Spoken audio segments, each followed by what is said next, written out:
Hello everyone, ahanwagtida mayam welcome na khumjari mayam kamai tonarige nunganaribo ado mayam ai ngasidi top collection phajaba mayam ai halake aduga anauba cotton gi oiba khoi mon lauraga ko yam inbada nungaigadaba dupatta mayam masla ebko adusu yeng halake ado mayam ai gi address se Cachar Kamranga part 2 oidoine aduga ai ipamdana konjeng lekai fulator konjeng lekai do aduga su ai pot mayam ama thame aduga jumda so adum thame Kamranga da so adum thame bako aduna mafam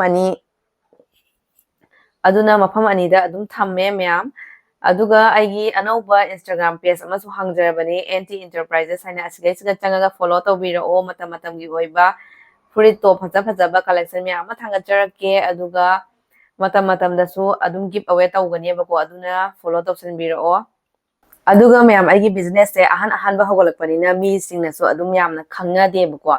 aduna ipamda budi mayam khangnare adu aswaisa adum khangna ba watle bako aduna aina akhoi kaka gi mamangda dukan ama leiye aduga aigi top chuni aduga fanek set kai ka adum ai khara adum thamme bako aduga adum uramina adum yum da adum changaga adum leibi ba haitare adumai so adum tawe yam nungai jai aduga lam lapagi already Instagram da DM tawbira o apa machudo ai adum thajarake aduga adum post da adum tharake bako adumai adum tawrase adudi mayam phajaba collection mayam la e bako adu seng halake to phajaba yam la e aduga akhoi swai da su mas top se yam launai akhoi daily use tawba top se asisi yamna pamna launai ye akhoi gi litpada su yam nungai ba haitare phi se ing laro ko aduna asugumba top se khudang sang bida sula e khudang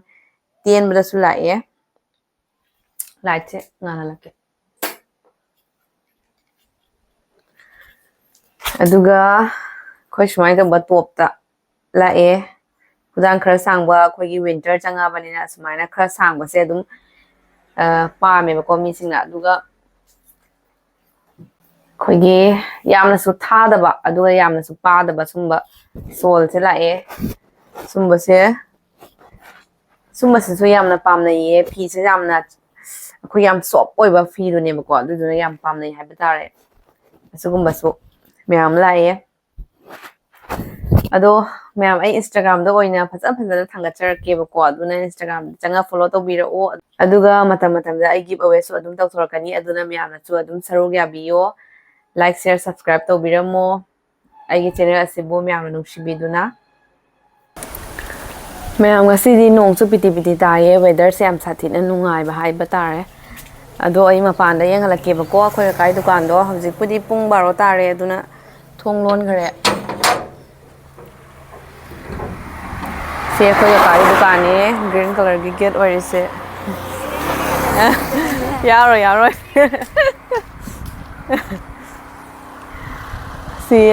si dukan se khoi kai dukan ni ba ko my grocery gi kai pot chai me ama thamme ado siga aina adum fi ai ama ni adum ya laga thamme bako aduga sigi opposite sigana akhoi gi yum ne bako aduna ai gi dukan habado leitabanina adum akhoi kakai dukan siga adum fi ya le haba tare ama ni adum phajabado aduga mayamna pamaga yumda adum lae yumdadi ai gi ka ama tongana thamme bako adum pochai kari kara ai yon bagi khot bagi pochai myam do adu su yengalake ado ai ka su yengalake bako hojipodi adum phiron do adum mina longna gi ba gi adum khar chai bako siga mi ponglaga adum phamme aduga siga ai gi phiron myam laye bako siga to phajaba collection mayam la e siga adum thame aduga ai dum wholesale price ta adum thado e bako aduna mayam na apamba machu singdo order option biro aduga bag ano basu yam la e sigi bag macha smai to bag macha su la e bako yam longna khare aduga sol matek mayam su la e bako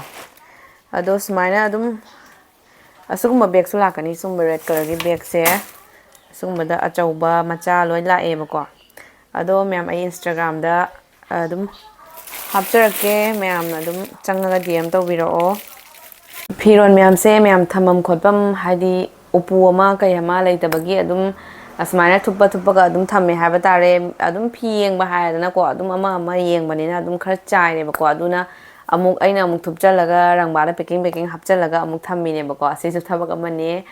ado angang yawbanina khatangdi manage tobada kitangdi wai haiba tare adu shu ngamna ba adum tawre ba ko adu yenghalage ko mayam ngasi di shawl oina yengse